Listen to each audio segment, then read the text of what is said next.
Again, in Jaipur, the worship of Govindaji was challenged, not by the Ramanujas, but by the Ramnadis. They challenged the worship of Govinda, Radhā-Govinda in Jaipur, saying that the Gaudiyas were unbonafide sampradāya. And they finally traced it down to, there's no commentary of Vedanta Sutra.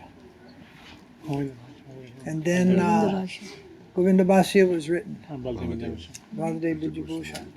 And he names it after Govinda, because it came from Govinda. Generally when the story is told, well, he sat in front of his deity and his deity talked it. That's generally how the neophyte will understand. Oh, Krishna directly told him. But higher thinking devotees, they say Krishna empowered him. It just came through him like the Ganges coming down to earth. He wrote Govinda Bhaśya, understanding what he is writing, it is coming down from Govinda. So he named it Govinda Bhaśya.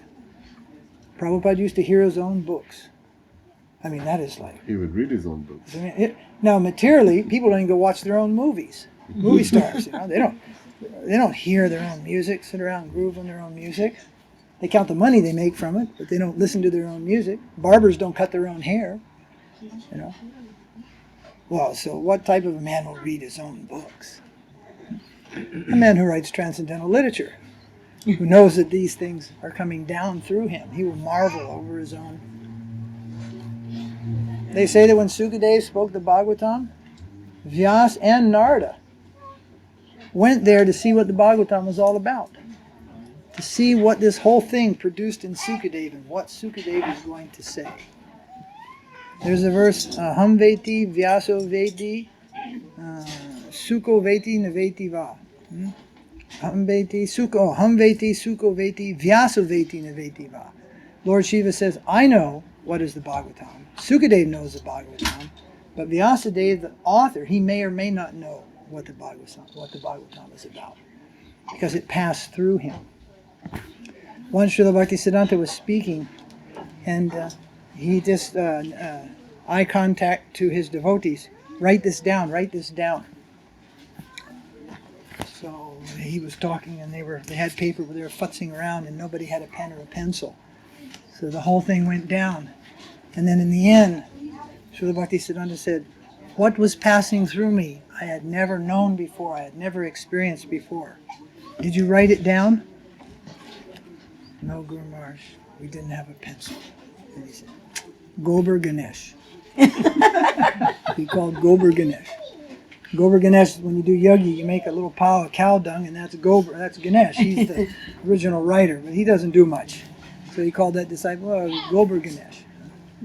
So sometimes something is passing through me. Ramananda Roy says it. It is passing through me, but what it is, I don't know. Only you know. You are hearing it. So the Bhagavatam passed through Vyasadeva, but it doesn't mention Srimati Radharani. Her name isn't in there anywhere. So many things. Actually, if you get into the Bhagavatam too much, you confuse yourself. It's like, who wrote this book? Come on. Vyasa Uvacha. So Vyasa wrote Vyasa Uvacha. Vyasa wrote it, Sukha Uvacha. Then he told it to Sukadeva. Sukha, you'll say Sukha Uvacha. And who wrote the Bhagavatam? So sometimes he wrote it futuristically. What is the Bhagavatam? It's 4 verses only. He taught 4 verses to Sukadeva. The 4 verses that Narada taught to him, the 4 verses that Brahma taught to Narada, the 4 verses that Krishna taught to Brahma. That is the Bhagavatam. Then Sukha spoke it to Parikshit, and who was there? Sutta Goswami was there. And Sutta Goswami picked it up after Romaharsan Sutta, and he spoke it, and then under Sutta, and Sonaka. I forget where Sonaka comes in. Then all of that, it was spoken 2 times. After that, Vyas wrote down the whole story. Bhagavatam as we have it. But initially it's 4 verses. He teaches these 4 verses to his son, then they go to sit and watch to see what's going to happen. Do anybody from the family here, their children play sports in school or something? Well, everybody goes, including the coach who trains them. They go, see what they're going to do. They put all the training in, they put all the health, they pump them up with all the health drinks, and they send him out on the court, and everybody goes to see the outcome. So when Sukadeva went to speak the Bhagavatam, his own gurus came, and Param gurus came to see the outcome. What will be its outcome? Were they impressed? Beg your pardon? Were they impressed? Were they impressed? They were, but most of the rishis there didn't have a clue what he was talking about once he got past Paramatma realization.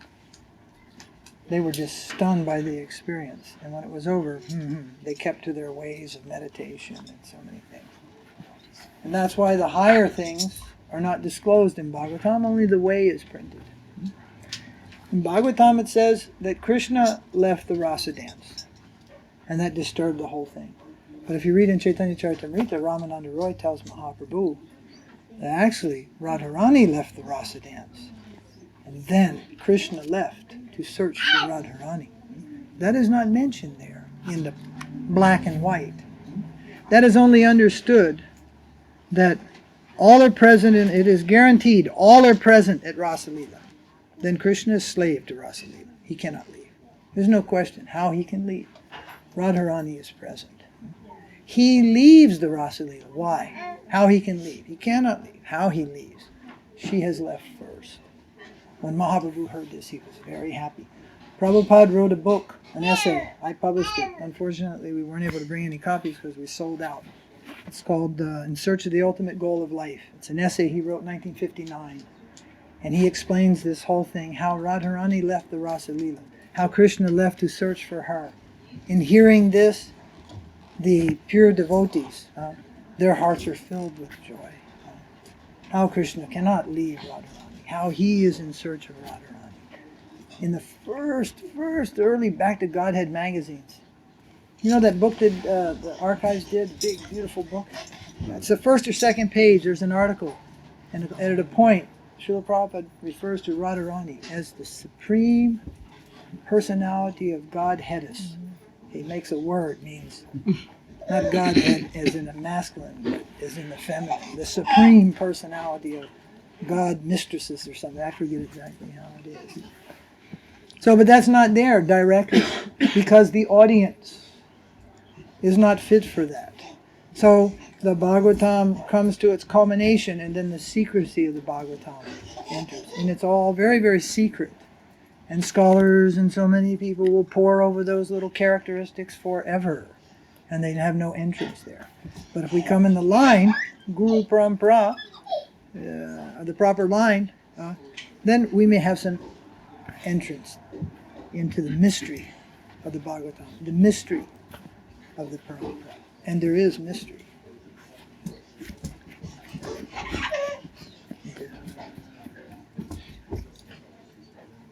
In India, if you've ever been around, especially in South India, if you go to a big temple, you enter, they'll say, "What is your gotra?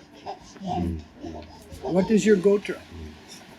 So, according to Ramanuja, and also according to our Parampara, Bhaktivinoda Thakura, who wrote the article Pancha Sanskara, he says, when you have taken initiation in Vaishnavism, you are now Achyuta Gotra.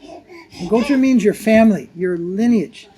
So wherever you are from in any country, if you receive Vaishnava mantra, you are now Achyuta Gotra. You are in the family of Hari, Achyuta, Krishna, Bhagavan. So when we enter it, because they give you a ticket, and you have to go, and then the priest will read your gotra to the deity. So-and-so has come, and tell your gotra. You know, Vishishta, Valmiki, there's so many gotras from the rishis. So Achyuta Gotra, the family of Krishna, the family of Narayan. But in Bengal, they take it one step farther, and they ask, what is your parivar? Parivar means, what is your family in the current context of Gaudiya? And to that we say, we are Bhaktivinoda Parivar. We are in the family of Bhaktivinoda. Oh, and who is he? He is a gopi of Braj who has come here to give the Bhagavatam.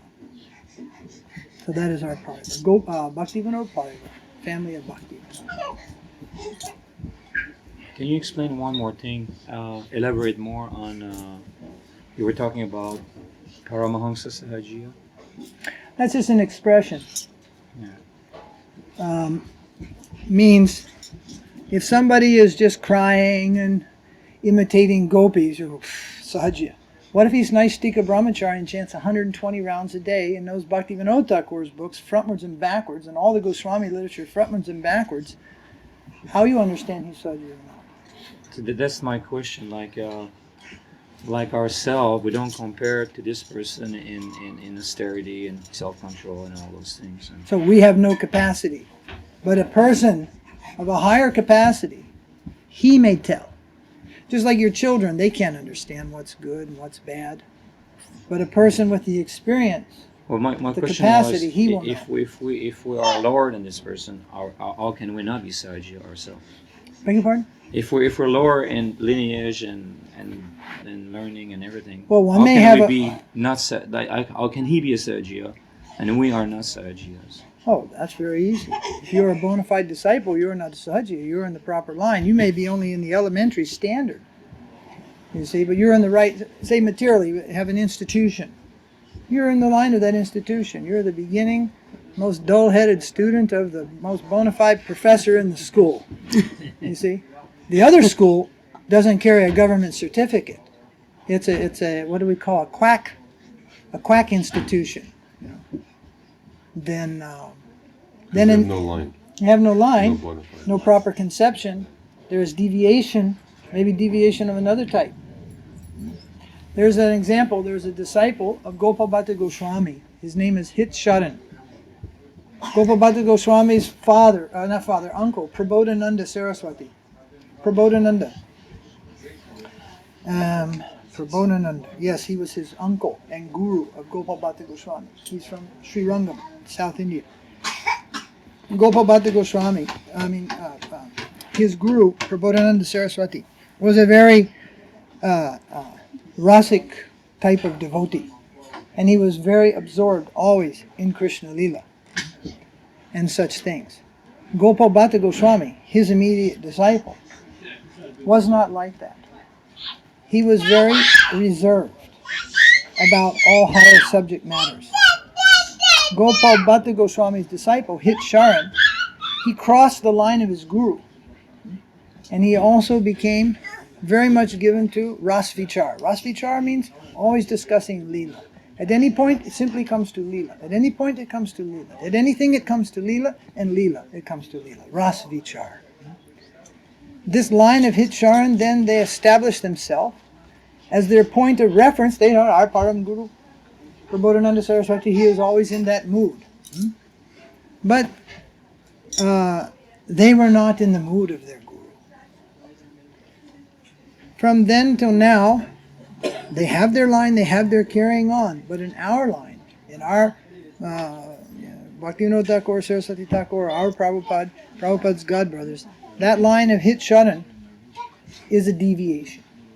It is a deviation of rasa-vicāra. The deviation of taking much discussion of Leela. Our Param Guru, Srila Bhakti Siddhanta, was extremely reserved about these things. Mahaprabhu himself was extremely reserved about these things. So our point of reference is Srila Bhakti Siddhanta Saraswati Thakura. Sometimes godbrothers differ about a point. Then they can take that point to their Param Guru, under whom their Guru was obedient. And there they can have an opportunity to resolve their differences of understanding. Then what he's going to do with that power, he's going to create a great habit. So rather than preach to him and try to get him all straightened out, Lord Ramachandra just did what we call nip it in the bud. He cut his head off. So probably he got some moksha from that. He was killed by Lord Rama. He got the perfection of his austerities right away. But it's there. Sometimes it's hard for people. Oh, how he did that. Why he did that. Lord Ramachandra. Only a poor Sudra hanging in a tree. He wasn't qualified. So there, Mahaprabhu comes to deliver the most unqualified, but there is qualification. We have to be submissive to the gift that which he comes to give. And he gives us his devotees. Not that just his hand directly. Even Raghunath Das Goswami, he came to Mahaprabhu with the blessing of Nityananda Prabhu. He came to Mahaprabhu. Mahaprabhu turned him over to Swarup Damodar. Put him in charge of Put Raghunath Das Goswami under Swarup Damodar. Swarup Damodar is the guru of Raghunath Das Goswami. So, not directly. Who is directly? That it is said 6 Goswamis are directly the disciples of Mahaprabhu. But that can be argued, which way they're directly. How they are connected to Mahaprabhu. Some are connected to his shiksha, and after that the others are connected to their shiksha. Rupa Goswami, Sanatana Goswami, they didn't have disciples. If they had any one disciple, Jiva Goswami, who was their uncle, and who figured his whole family, they were in the same boat, ousted from the Brahminical society. Gopal Bhatta Goswami had many disciples. But everyone in that clan is following Rupa Sanatana. Rupa and Sanatana. But they actually had no initiated disciples.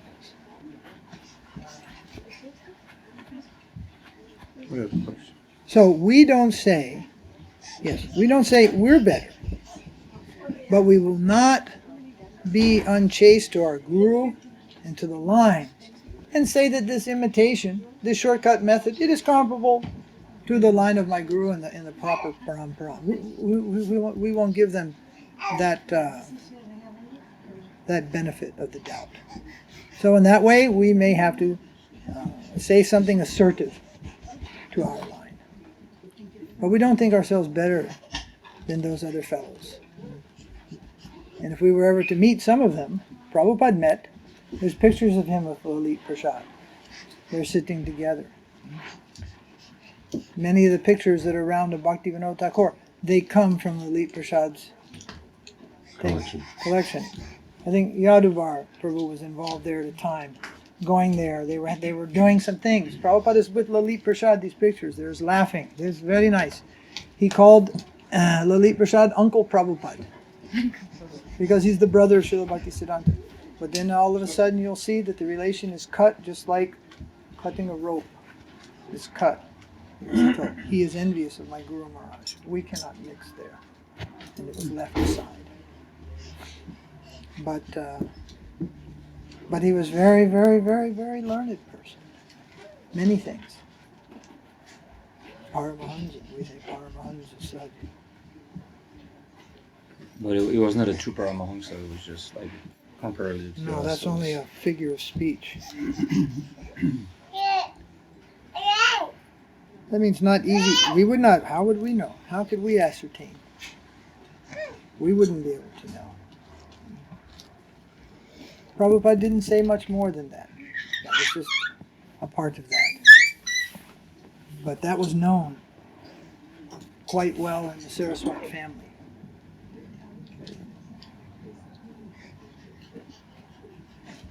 So, yes, so you had another question? Something? Well, I had a comment, maybe a small question, is that I was in Vrindavan about a month ago, and I had one of my friends that used to live here, and he was initiated by Niskangu, and then he went to another Rasika guru. And I could see very easily that whatever he was getting into was pretty obviously, he was not there. We gave me a prayer to Radharani. He said, "Oh, you take this prayer, and this prayer is so high." And I read that, I knew that prayer already, because I saw it before. You saw it some years back. And I could say, well, you cannot appreciate that prayer. You're not on that level. And I tried to preach to them, like you said, first you have to serve the mission of Lord Chaitanya, and then you may get some mercy to clarify your anarthas, and then maybe you can understand those things. But right now, reading those things for you is just a waste of time. You don't understand anything about that. It was just like totally. I was going on Paragram with him, and it was like, Radhe, Radhe, Radhe. See, There's no Radhe here. But it was very clear to me. So that's my comment. And then the question was that sometimes you see Prabhupada disciples, and they have a hard time following the regulator principle. Like, to a different degree, but they like to call themselves Prabhupada disciples. But they're not like Apiset Chudaracharo type of a person who picks himself up and go for it. They're not like that. They're like more well, this is where we're at, Prabhu, and we're devotees. So there are these they have the teaching of Prabhupada and everything, but they are unable to follow. Are they automatically sahajiyās? Well, Pretty much. you can use that word liberally. I mean, you could say this too. Well, you got to work at it to really get branded a sahajiyā.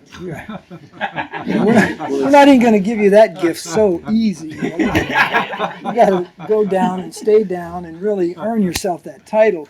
It gets loosened up, just like somebody will say of another devotee, he's envious, but it's a word that gets thrown really fast. Well, it's just envious. It's just like envy. It's sometimes we just say too quickly, sahajiyā. But sahajiyā tendencies, that style, and I know exactly who and what you're talking about, that style.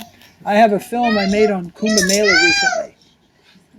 And that was available in every tent up and down, Sangam Marg. I got little 11-year-old girls doing rasa-vicāra. I got big old fat swamis doing rasa-vicāra. We got singing mantras. We got it going on the Braj style in every tent up and down Sangam Marg. The theatrical performance of Braj Ball. And it was better 100 years ago than it is now. And when Srila Bhakti Siddhanta went there, he came home and struck his forehead. I could not find a real Vaishnava anywhere in the Braj. It has not improved. It has gotten worse. Not better, worse. So, but recently, when was this? Ramdas Prabhu's Guru Maharaj, Srila Bhakti Pramod Puri Maharaj, he called us, not called us, one day we were sitting there, and he just turned and he said, there is a wave of Sahajiyaism coming to the Western world. And he was 94. There is a wave of Sahajiyaism coming to the Western world, and you must preach against this. And then just 1 year before his disappearance, he told, there is a gang, a mob has appeared in Western countries. What they say is not untrue. These things are all there in the writings of Vishwanath Chakravarti Thakur and Goswamis. But the manner of dealing is wrong. Prachar means nam-prachar, preaching the holy name. Everything revealed through the holy name. Then he said 3 times, I hate pseudo-Vaishnavism. I hate pseudo-Vaishnavism.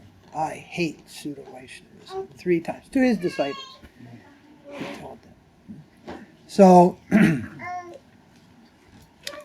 what you know to be true to your creed and your guru, then you try to keep with like-minded persons, and you follow that. And we look upon these things as negative incentive. There are many fires to walk. In 24 years, there have been many so far. Do you think it's over? No. Many things will come. Many winds will come, blow away the unstable. Much fire will come and burn away impurities. In the end of Kurukshetra war, there was 4 or 5 brothers standing there back to back, kind of winded and sweating. And Krishna was there. Yes, I want to show the greatness of my devotees. So, there's a certain unrealistic view that we have. There's just going to be one dancing. You'll have to know something. What's our history? What's our mind? This, that, how to deal with these subjects. Like we were told sometimes, Prabhupada would have given you Valakusha Manjali. I would put my head in a guillotine and bet that he would. Okay. Give us Valakusha Manjali. He would have gone to other Upanishads, Mahabharata, other poems, so many things. I witnessed, I did not watch the disappearance tape of Srila Prabhupada for all these years until a few months ago. And there was one part of that. And Srila Prabhupada is speaking just hours before his disappearance, the last time he spoke in Brahmani. Rise early in the morning, chant, and maybe attend along the line. Keep yourself in the mode of goodness. He's speaking. What people think is very foundational. sound good? Well, most of these Rasika Bhaktas around the world now don't get up before 6:30 or 7. And they don't chant more than 4 rounds a day. So many requirements. Even the Babajis, there's no Harikatha until you finish 64 rounds. The Radhā-kuṇḍa and Govardhan, no Harikatha unless 64 rounds. That's an 8-hour job. And more than that becomes a 16-hour a day, double employment job. There are standards. But yeah, people will go. They will follow. They will say they're to some case. There's so many things. No. We'll hear about Ras. Then it will wake in our heart. Saraswati Thakur wrote a book. It's online. It's on the internet. It's published. It's around. It's called Prakrita Ras Satadushani. 100 defects about this type of thinking. Rati, attachment, and prema cannot develop without first coming to the stage of anartha nivritti, which only develops for one who passes through the developmental process of bhakti. You cannot jump over. Ado Shraddha Sadhu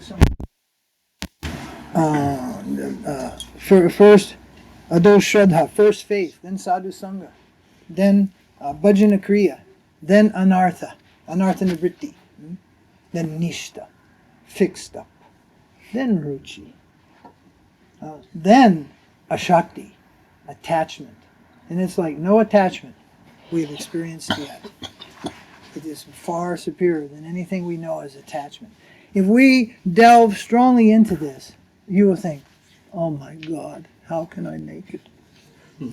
Yes, by the grace of Guru, Vaishnava, and Krishna, we can make it. Circumvent the process, the door is shut, blocked. We cannot enter. We must qualify. There is a verse, the last verse of Rasa Lila, it's known as the Vikrititam verse.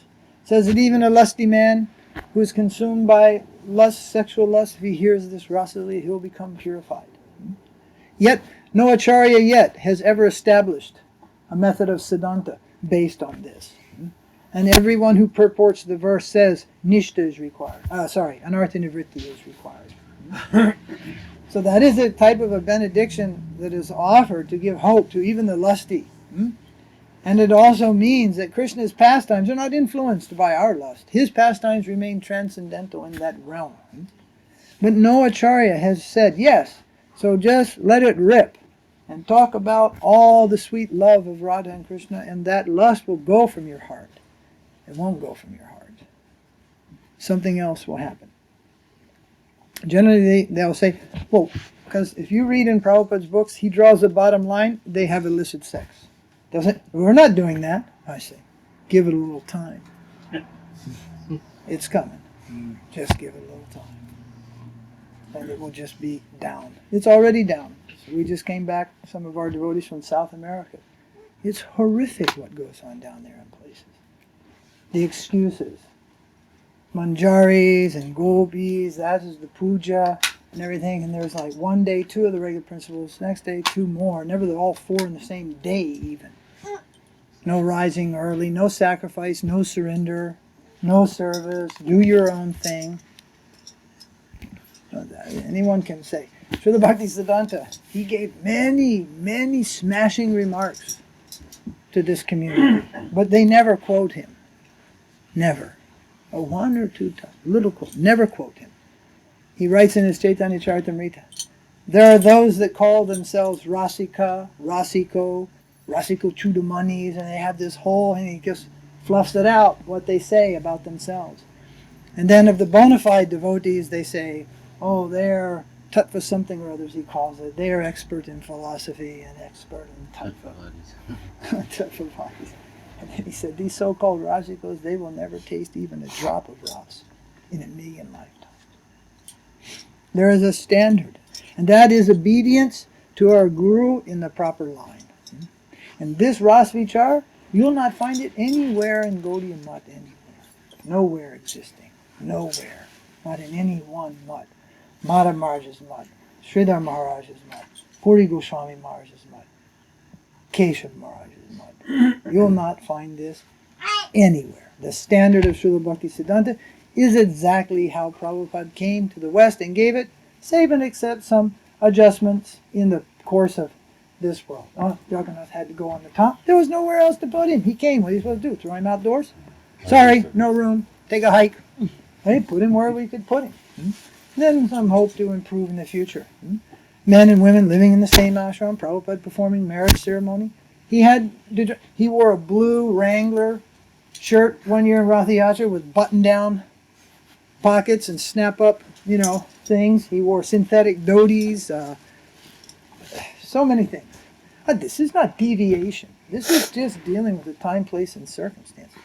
The spiritual essence that he gave us is exactly the essence of what Srila Bhaktisiddhanta gave to his mission and his disciples. What he gave to Prabhupada, he gave to us. So these things come. They come as a test. In one sense, they are happy days. We have to look, because it's a fact, complacency comes. Very complacent. Everything is fine. The devotees mainly reached the middle class income bracket in America, Canada, and so forth. Very complacent. If you go to Russia, you go to Poland, people are not complacent about Krishna consciousness. They're not complacent at all. And some places they can't even clothe themselves. They're so poor. So over here in the West, in many places, we become very complacent with our comfortable standard of living. So something's come to our door now, knocking on our door, making us become deeper into what we're involved in. You see, it's not necessarily a bad thing all around.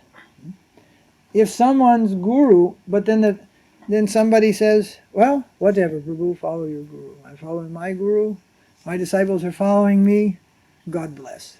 You go and do the other thing. That's what you got. God bless. But no. They're giving prema. They're giving prema. So then we just say, anybody got it yet? We asked one of our friends in Vrindavan last night. So they're giving. Anybody got it yet? No. But arrogance is there plenty. Pushing on other people's faith is there mucho. Much pushing. Crossing other disciples' faith. Ami Guru Jagat Guru. My Guru is best. In fact, he's better than all the rest. He's the only Guru. This is a defect. This is eroding faith. Eroding faith in natural process. I heard somebody say, you think Prabhupada is the only pure devotee? To me,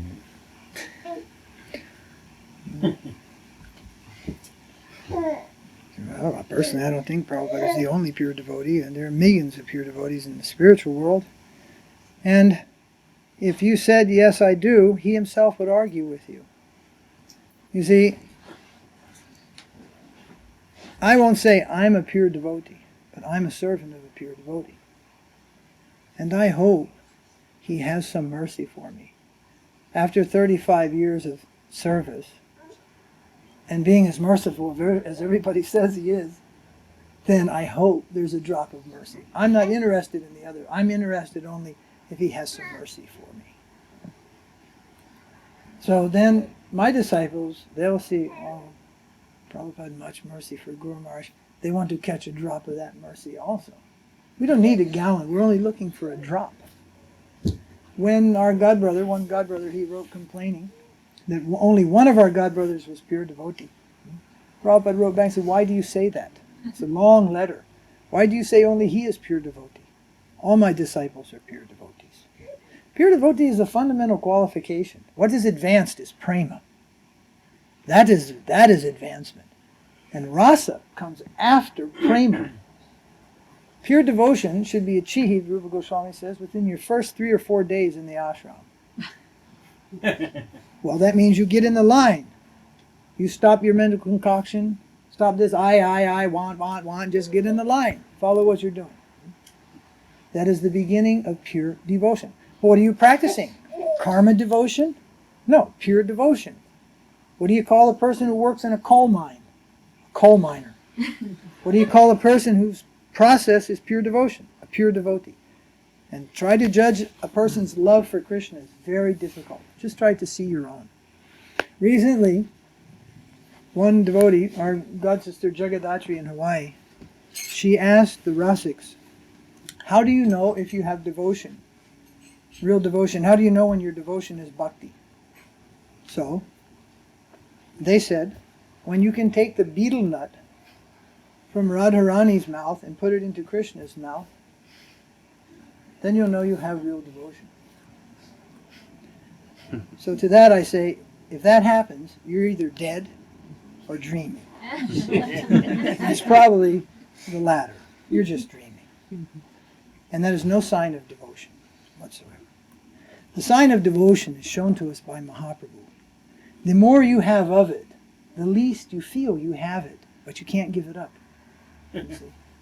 But you honestly feel you don't have a drop. You see? Now there are many people, they just come to, oh Prabhu, I'm not coming to the program tomorrow, I just don't have any devotion. That's right, they don't have any devotion, and that's why they don't come. But then there's another part that says, I just don't have any devotion. Hare Krishna, Hare Krishna. They can't stop. They're worshiping the deity, they're reading the books, and they're feeling they don't have any devotion. No, they're not just saying it, real feeling. When real love of Krishna enters the heart, the more we have of it, the least we actually feel we have of it.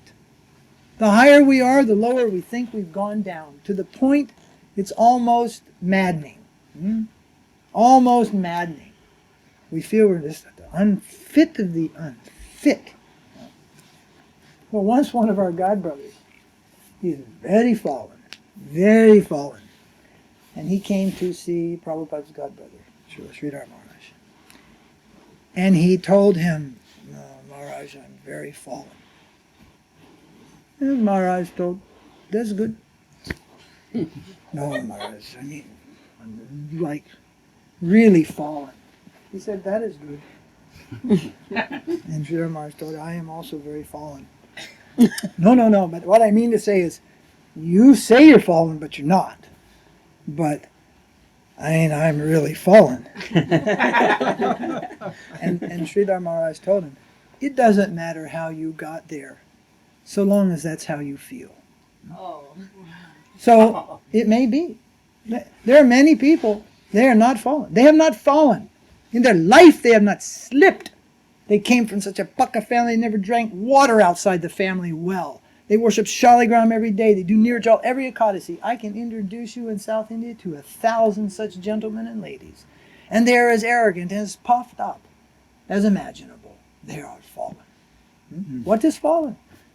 What is Krishna consciousness? Now, don't cheat and use that, oh, I'm fallen, but I feel really fallen, so that's really good. No. But it begins with a real feeling. Oh, I am fallen. I am fallen. I have seen godbrothers fall. It must be, first, to get their footing in humility, get their ground in humility, and then rise again. And oh, it's nice to see them back. It's a little taste of humility there. Very nice. But when they were just going, riding that tiger, #1 in the book charts, this, that, and the other, just pride, the killer of all, killers of devotion, pride. When Prabhupada accepted the first big Vyasa-san, at least in L.A., and when it was made for him, it's recorded history, he wept, he cried. And in a faltering voice, he said, please be humble.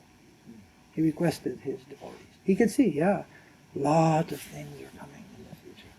A lot of opportunity, a lot of greatness. So, genuine feeling. So, in relation to that is that you are participating in these leelas, it is probably your dream. Not real. And you feel so fit for it. Oh, my guru said I can do it. It's the proof that you're not qualified for it. You don't feel you're unfit for it. And Mahaprabhu has shown the way in Shikshastakam. He is satisfied with a speck of dust from the lotus feet of Krishna. The Sahajiyas have what we call Ekdas Bhav. You may have heard about this. Ekdas means 11. Ekdas Bhav. They have 11 characteristics of their eternal identity in Goloka. It's called Ekdas Bhav. But we have what's called Ekdust Bhav. Dust. We are for dust. We are the dusty people. We are for becoming a speck of dust at the feet of Krishna. We will be so happy. Actually, that's not just poetic. It's reality. The lowest, most inconceivably low aspect of infinity is millions of times greater than anything you could imagine from this world. To be accepted as a particle of dust on the foot of Krishna is Mahaprabhu's prayer. Now, Radharani is in Madhurya Ras, but do you know that is her prayer? The flute of Krishna is Shantaras. The gopis are praying on that flute in Krishna's belt. Why? Because that Shantaras flute is always enjoying the sweet caress of Krishna's lips while playing the flute. What is Shantaras? What is Dasya Ras? Even Radharani is praying to become a speck of dust at Krishna's feet. What is a speck of dust at Krishna's feet? So, and Srila Bhaktisiddhanta has recommended, better than that, your highest life's aspiration should be to become a speck of dust at the feet of the followers of Sri Rupa Goswami. That is Prabhupada. A follower of Sri Rupa Goswami, whose bhajan kutir is right behind Rupa Goswami's samadhi. This isn't an ordinary thing. Such a high place in Vrindavan, his place of eternal bhajan at Radha Damodar. And Radha Damodar temple itself is a very high place in Krishna Lila, pastimes between Radha and Krishna. And Jiva Goswami, the great scholar of the Gaudiya school, and the samadhi of Rupa Goswami, and just behind, actually it is our eternal position, we are just behind Rupa Goswami, in the line of Sri Rupa. And when Prabhupada was just about to leave this world, he manifested the desire to go to Govardhan. He wanted to go to Govardhan Hill. There was a 3-day drama. So much he wants to go to Govardhan Hill. That is also not ordinary. That is the eternal place of residence of the followers of Sri Rupa Raghunath in our parampara. Also, some of the details of our eternal position is given already in our sampradāya. It is given and it is confirmed. Many of these things, important things. The highest place of service, never lived there. Where is that? Radhā-kuṇḍa. And any disciple got land or a room at Radhā-kuṇḍa in Prabhupada's time? He was so furious. Wow, you are fit to live there. Even Mother Daiva Shakti asked, can we open a temple at Radhā-kuṇḍa? Prabhupada said, what you'll do there? Preaching, book distribution. He told, Radhā-kuṇḍa is not for those ordinary things. Preaching, yes. In Krishna's Lila, they are much beyond preaching. Radhā-kuṇḍa is beyond preaching. And if when the preaching comes down there, it's Radharani that's preaching. Somebody else is preaching. Some people scorn book distribution. They should examine it more carefully. Prabhupada took the order to distribute books at Radhā-kuṇḍa from one of the intimate associates of Radha and Govinda, Saraswati Thakur. His eternal form is that of Nayanamani Manjari in the spiritual world. That is Prabhupada's guru. At Radhā-kuṇḍa, Prabhupada is given the order to print books, distribute books of Krishna in the world. And what book? Bhagavatam, described as the greatest scripture ever to see the light of day. The order to do it at Radhā-kuṇḍa. It is deep, deep service. And then he has engaged us, so many boys and girls in our life, men and women, to distribute that wealth to the people. The prime benediction for humanity at large. And through that humble service and continued service and faith, yes, we're not liberationists. We are searching only for mercy. And their mercy will come to us. Their grace will come to us. And our perfection is guaranteed through grace, through divine grace. By pleasing him, we are pleasing all of them. Even we're fool. Shankaracharya had a disciple once who used to do the wash. His other disciples were so pakka in Vedanta and Nyaya, logic and grammar, all these things. One day the class was beginning. They told Shankaracharya, we're ready. Shankaracharya told, wait, this Suresh or one disciple is coming. I know, Guru Maharaj, he doesn't understand the lessons. We can go on without him. Be there. He waited. Suresh came from the river. They sat down for the lesson. The previous day had ended on a very complex point of grammar, Sanskrit grammar, and logic and all these things. Then Shankaracharya asked that cleaning devotee, please, I want to hear from you on this. Tell something. And he just perfectly explained the points. And all the other disciples, they were wondering how it is. He does not sit in the lessons. How could he come so crisp and clean with the explanation? And our acharyas point to this reference in the life of Shankar, because this disciple has what's called Vishramba Seva. He is doing affectionate, heartfelt service for his guru, and therefore all that is necessary to perfection simply comes to him. Yasya prasad bhagavat prasad, yasya prasad nagati tato. Please our guru and all perfection comes. If he asks you to learn, study, and be a scholar, you do it. If he asks you to give a lecture on 10th Canto Bhagavatam, you do it. If he asks you to distribute books, you do it. Whatever he asks of you, you do it. And our Guru Maharaj Srila Prabhupada asked us to keep the higher subject of Leela in a very high place and not to go there and make disturbance. And so we are following our Guru, and our disciples are following us. That example, that is our parampara. And some people want us to believe, no, unless you engage in this raskata, you will not get perfection. That is a deviation from the line of Srila. We get perfection by the grace of our Guru.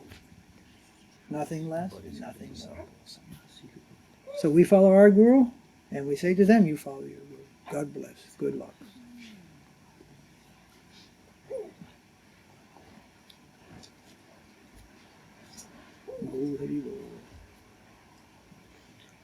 Can I ask you another question, Maharaj, if you don't mind?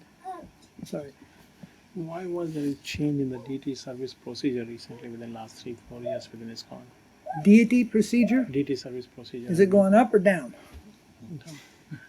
They need more devotees to help keep it up, I guess. Deity service takes a lot of self-sacrifice. Yes, Michael? Maharaj, in the beginning of the class you were talking about faith, and you were saying how faith is the halo of Radharani. I wanted to know what is the nature of faith.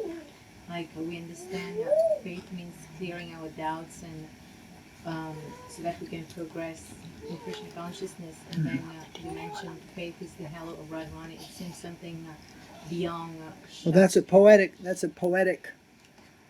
Sort of a poetic description in terms of. I have to leave. I'm leaving All right. to go to Los Angeles tomorrow morning. Right. Nice to You see you guys after. So maybe I'll stay. take you up on a visit. Yeah, please do. Thanks. You keep in good health. Yes. Thank you. That's what you're doing is so important. Ready? Very- Ready? Haribo. Go, Pranandi. Dhananjaya Prabhu ki Jai.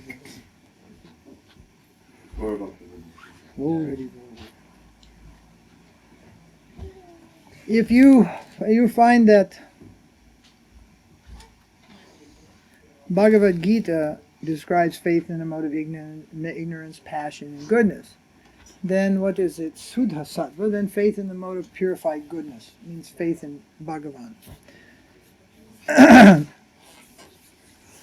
Generally, over the years, we haven't given much attention to the reality of faith, how important it is, how substantial it is. But there's a verse in Bhakti Rasamrita Sindhu by Rupa Goswami that begins Ado Shraddha. It means in the beginning there must be faith. Ado Shraddha. Faith then carries us. You see, it is a vehicle. It is not just something we have, like a thought, or we accept or don't accept. I mean, the basic explanation is a belief in that serving Krishna, all else is served. There are two simple explanations. That one, another one that believing Unflinching trust in something sublime. unflinching trust in something sublime. Well, that gives you an idea about it, but still, what is it? It's a spiritual substance, as real as your soul itself, you see. And it is the very nature of Radharani. She is the totality of Shraddha. Her name is Shraddha Devi. So she is the goddess of Shraddha. Shraddha comes from her. So, a living entity acquires this Shraddha, real Shraddha, through lifetimes of performing various good works and so forth. That is Sukriti. He gets Sukriti.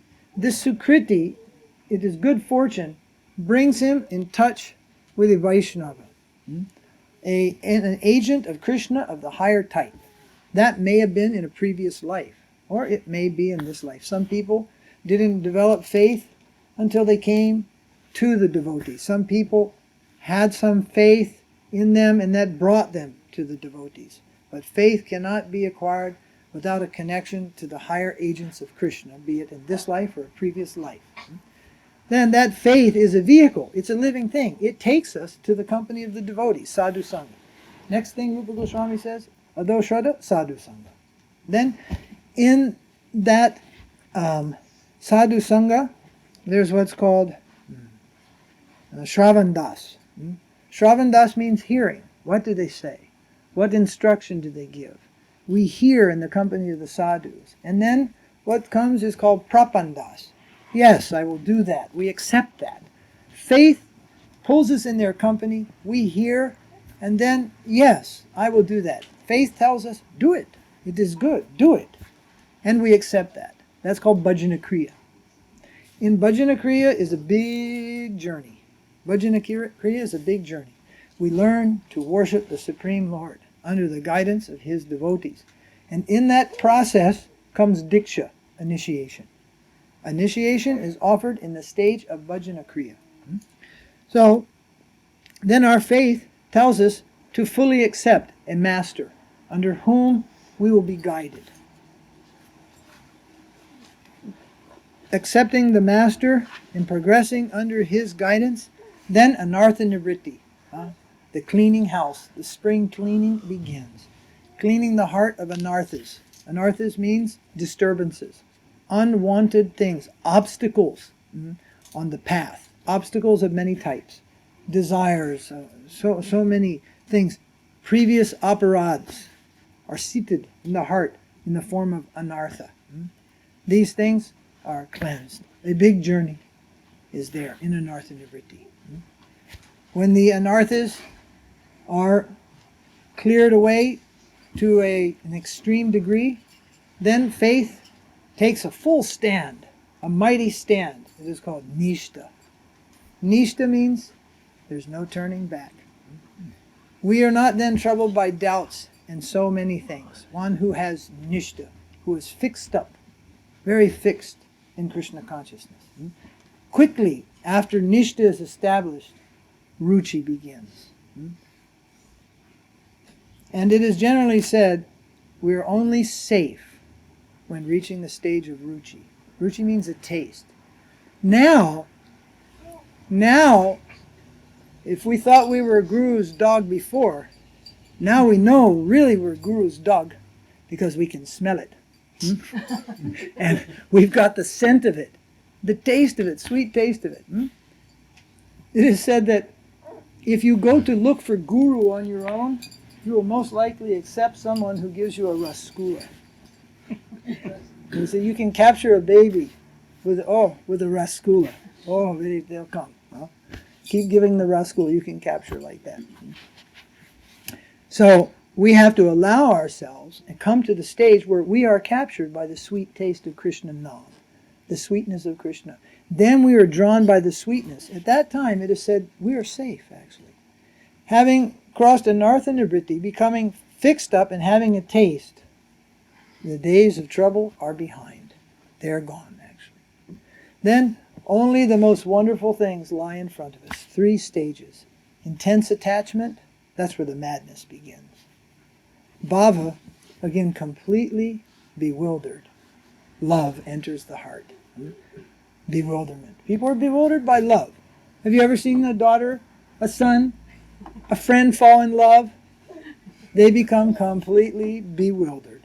So do you think falling in love of Krishna is anything less? They will become many more times bewildered. Not bewildered about the things of this world anymore. Another type of sweet divine bewilderment is called divine ignorance. Yogamaya enters the heart also. Yogamaya means divine ignorance. Mother Yasoda is completely in divine ignorance. She has forgotten that he is the Supreme Personality of Godhead. She only knows Kaniya, my affectionate child, Krishna. That's all she knows. That is called divine ignorance. So love carries us into this plane. In the beginning, it's a little bewildering.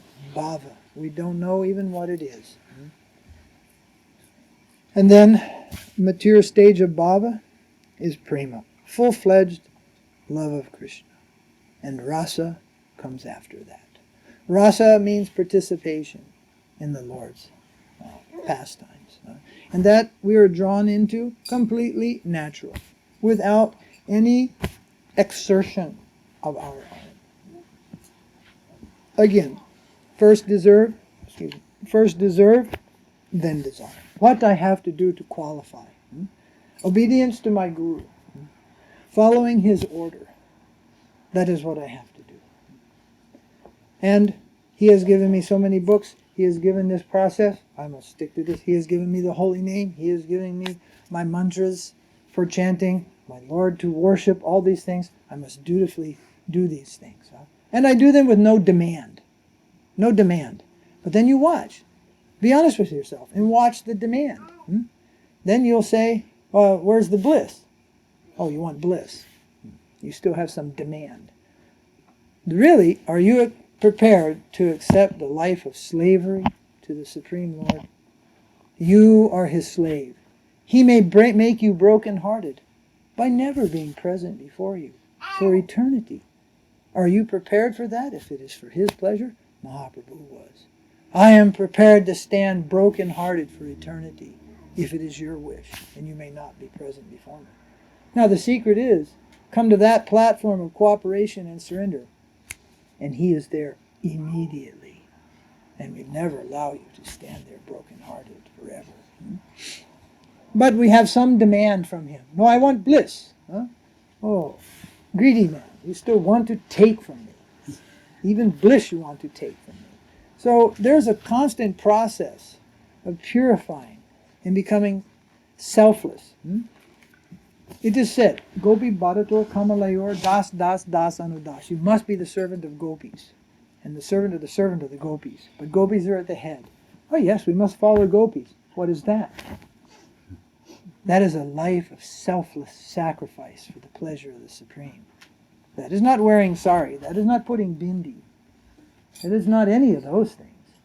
They have the greatest degree of selflessness, self-sacrifice. Lives in them at the highest plane. Uddhava says, I can to be born a blade of grass in Vrindavan, to be treaded on by their feet, is the highest thing that I can think of. They are the greatest servitors. And their servitorship is the degree of selflessness.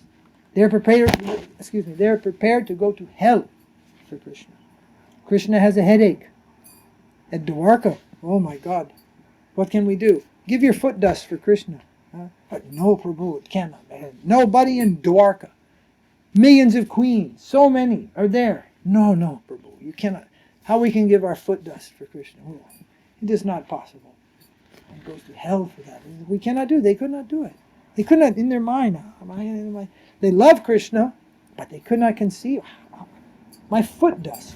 He couldn't find any devotees. He went to Vrindavan and he explained the situation. Krishna has a headache. They were alarmed. And Krishna says, only the foot dust of his devotees. There was a fight. There was a fight. Each one is collecting foot dust. Take my dust to Krishna. Narada Muni is surprised. You're not afraid? Your foot dust on the head of Krishna? No, if it relieves his headache, take it. You're not afraid to go to hell for that? They told him. If Krishna's pleasure rests in our going to hell for millions of lifetimes, let us go. Let us go to hell. If he is happy, the result of that, then we're prepared to go to hell. But such servitors never go to hell. So that is the gopis. Self-sacrifice. They have no personal desire to fulfill. Not even the desire to be with Krishna, actually. Their only desire is to satisfy Krishna. That Bhagavan should be satisfied. And if you want to read this very clearly, you read it in Prabhupada's essay. You can get that from us. It was in 1959. The essay is in the archives. I brought it out some years ago and I published it in a hardbound book. It's only about 90 pages. It's called In Search of the Ultimate Goal of Life. And he explains the position of the gopis there in terms of their selflessness. no desire, not even to meet with Krishna. And he says, and in any case there is a gopi in the presence of Krishna, she is only there because Radharani has requested it. On the order of Radharani, they are going there, and there is not a trace of enjoyment to be found in them. They are simply serving the Supreme Lord. But in that service is a bliss so wonderful that even Krishna himself is eager to taste it. And he also wants to become devotee of himself. And he comes as Mahaprabhu. And he engages in devotion. That highest type devotion is not possible for you or me. That is called Mahabhav. That is only Radharani's highest plane. That plane he comes. But some of that comes to the servitors. Some of that ananda, some of that bliss. And that is superior to the type of service that can be derived directly associating with Krishna. Now, how you should describe the higher beauty of the spiritual world. There are two examples. One is, I was speaking recently with some Sri Vaishnavas in Sri Rangam. I asked them how much of the pastimes of Narayan should be discussed to the people. They said, you cannot tell about the pastimes of Narayan to the people. Only show them the gate of Vaikuntha. The gate of Vaikuntha is millions of times greater than anything imaginable in this material world. So they will be attracted and charmed just by the gate. When they are qualified to enter Vaikuntha, then they will know what is Lakshmi Narayan and all the sweeter things of Vaikuntha. So I thought that was unique. If they even hold Vaikuntha in such regard, then what we should hold in Goloka with regard? How much regard we should have for Goloka. And then, what was the other thing? What was the thing I was mentioning? It's getting late. I forgot it. What was I telling just a minute before? About how gopis, Sitas. dust. No, about the gate of Vaikuntha? That is, Like once you come to the gate of Gaurava, That love is- leelas will be. that's greater than anything in this material world, millions of times greater. Then they were asking about the pastimes of Lord Narayan, and they said that we don't talk about it, just think of the gate. And then there was something else. There was some other thing about the pastimes of Krishna in Vrindavan. How much should be disclosed about that? And it just slipped my mind. But it is quite similar. It comes down to this: if a person is not attracted by the name, they will not be attracted by the Leela. That is contradictory. They're not prone to chant. They're not prone to absorb themselves in offenseless chanting, but they are prone just to hear about Krishna's Leela. This doesn't match up, you see. But anyway, I forgot it because I'm getting tired now. There was another example like the Sri Vaishnavas in Vaikuntha. Anyway, so Hare Krishna, it's getting late. Thank you once again for giving me a chance to tell something about Krishna consciousness. Śrīla Bhakti Gaurava Narasingha Maharaja. Vaishnava Jai. Gaur Premanandi.